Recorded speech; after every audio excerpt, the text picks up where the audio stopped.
obsessiveness just comes from something that you love. Like, you really love it. You'll go through fire for it. You'll go through the ups and downs with it, and you'll just keep at it because you love it so much, And I had to look at it from a long term because I wasn't going to give up on the game. Right. So I had to say, okay, this year I'm going to get better at that. Next year, this, and then so forth and so on. And then patiently I was able to catch them. Understanding that it's really just a journey of evolution every day. It's just constant improvement, constant curiosity, constantly getting better. The results don't really matter. It's the figuring out that matters. Trial and error. You grow up and you make game-winning shots and it's awesome. And you come back the next day and miss a game-winning shot and it's misery. And then the next day comes and you're back playing again. And you understand that life has this cyclical nature where it's, what you do on Monday is fantastic, but then Tuesday is a bad day. But guess what? There's Wednesday. Yeah. So are we just supposed to live our lives like this the whole time? When I came back to the States, I wasn't the most athletic kid. I was really scrawny, like really, really skinny, and had like major knee issues because I was growing. So I was the dorky kid with high socks and big old knee pads. Growing up in Italy, when I first moved over there, it was, I didn't speak Italian. I didn't have any friends.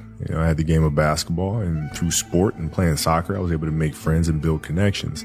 But it was a lot of time spent alone. We tend to say like kids don't want to do the work, but in reality, it's when we're failing them because we're not leading them the right way and teaching them, how to fish, you know what I mean?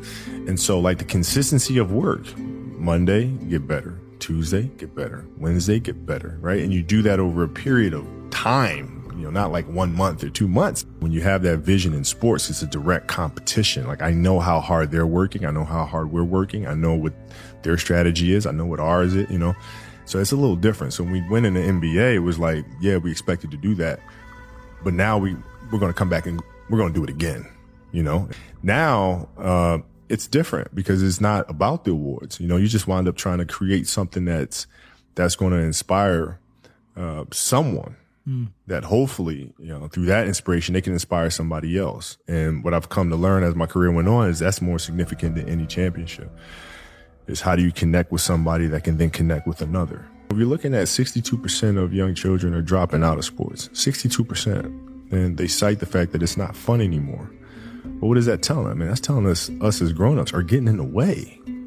Get out the way. Let these kids be imaginative. Our job is to try to inspire the creativity inside of our children so that they can think through how to problem solve situations. So like, when I coach my daughter's team, it's not about giving them answers.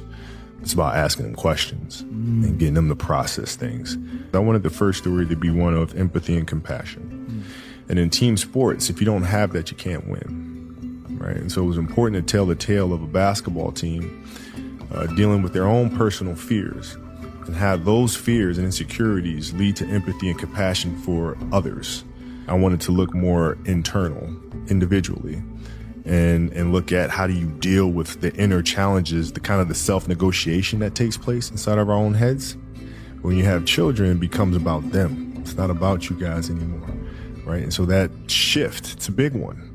It's one of kind of a selfishness together and then to being absolutely selfless and doing anything you can for your kids. And so what I'm trying to do is create content to teach them first and foremost. That's why I started this whole thing. What's amazing, like when you become a parent, things become much more, life becomes, it lines things up for you a little differently. Right? Like before you have kids, me and my wife, we can travel anytime, there's work and, you become very, you have a very clear focus. Our kids are athletes and, they love reading about princesses and all these fairy tales. And, they get a little sick and tired about the man saving the princess every time. And, the same old stuff, magical wands and all that. My kids are athletes, man. They want to learn about soccer balls and basketballs and volleyballs. I was putting it out there for the world to see. It's trying to create a short film.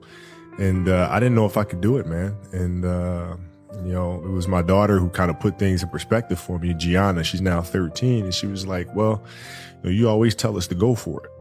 So I started writing probably about 17 years ago. And so practicing every day, a lot of things that I wrote were ads.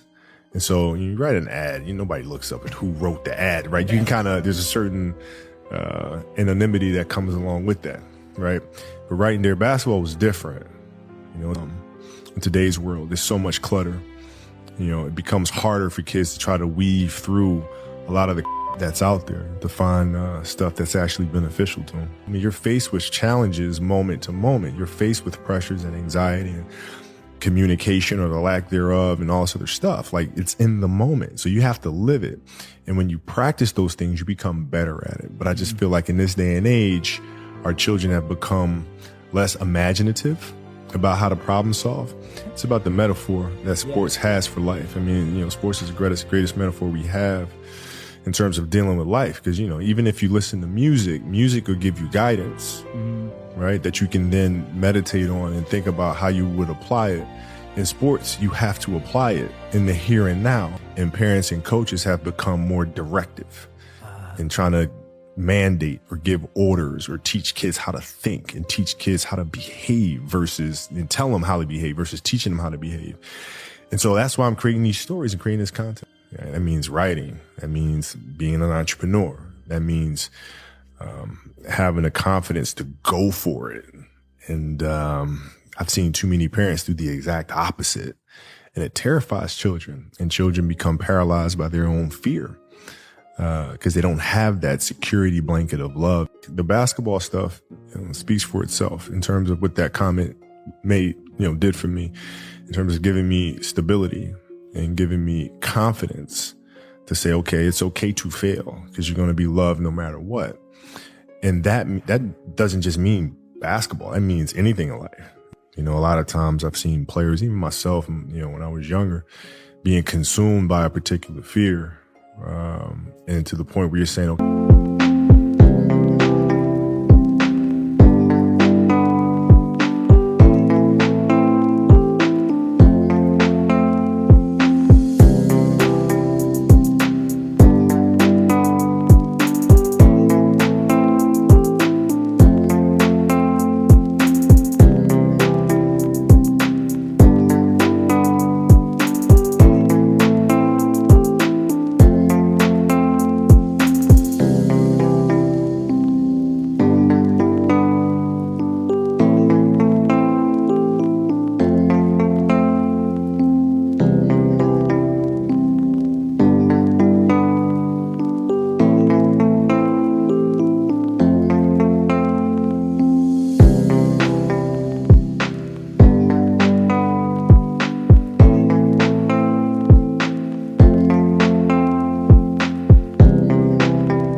it's not good to feel fear. I shouldn't be nervous in a situation like that.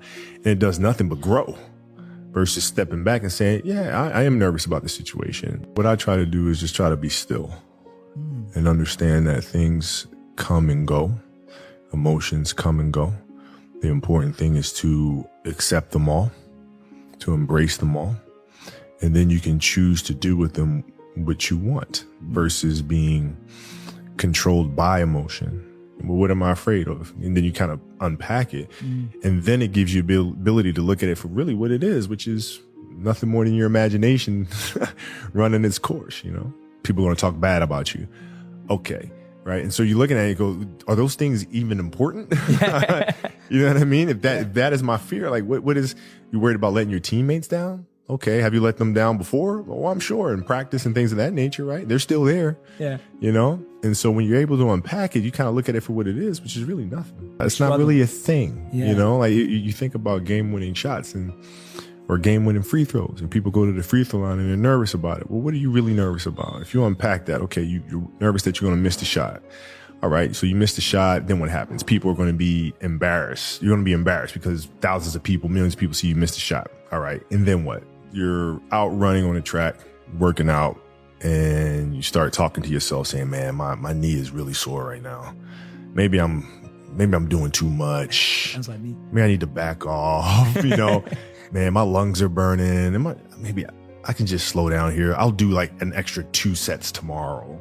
You know, it'll be okay. What I found is creativity a lot of time comes from structure. I agree. I'm so glad you said like that. When you have those parameters and the structure, then within that you can be creative. But like if you don't have the structure, you're just aimlessly doing stuff. What I try to do is shoot.